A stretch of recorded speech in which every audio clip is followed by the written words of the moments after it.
Goat mutton shop ఓనర్నే నమ్ముతుందంటండి. అలాగే వీళ్ళు కూడా, వీళ్ళంటే ఎవరు, మా రియల్ ఎస్టేట్లో ఇన్వెస్టర్స్. సో దీనిలో కొంచెం హార్ష్ వర్డ్స్ ఉంటాయి, బట్ అర్థం చేసుకోండి.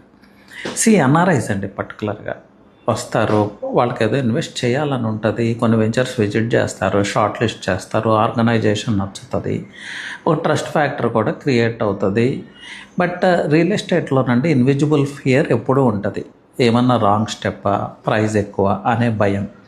ఇక్కడే వీళ్ళని అప్రోచ్ అవుతారు. వీళ్ళనంటే అదే బంధువులను అప్రోచ్ అవుతారు. సో ఈ బంధువులు ఏం చేస్తారు, జనరల్గా హైదరాబాద్లో జరిగేది నేను చెప్తున్నాను.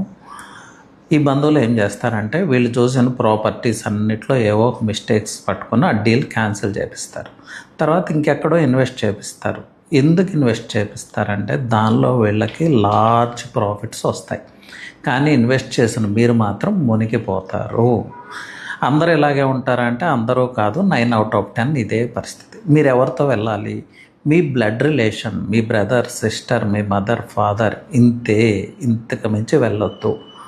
సో ఎందుకు చెప్తున్నానంటే నేను రెగ్యులర్గా చూస్తూ ఉంటాను ఇవన్నీ సైట్స్లో.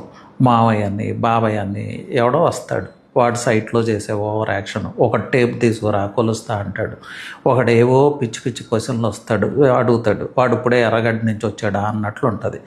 మాకెందుకండి ఈ టార్చరు, మీకోసం సైట్ల చుట్టూ తిరిగి మా టైం వేస్ట్, మా అన్నసరీ స్ట్రెస్. సో అర్థం చేసుకోండి, మీరు నమ్మే మీ బంధువులే మీ పాలిటీ ఏదన్నా కానీ మీ బ్లడ్ సక్ చేసేది వాళ్ళే. మీరు వాళ్ళ ట్రాప్లో పడి ఇరుక్కుపోతారంటే మీ ఇష్టం.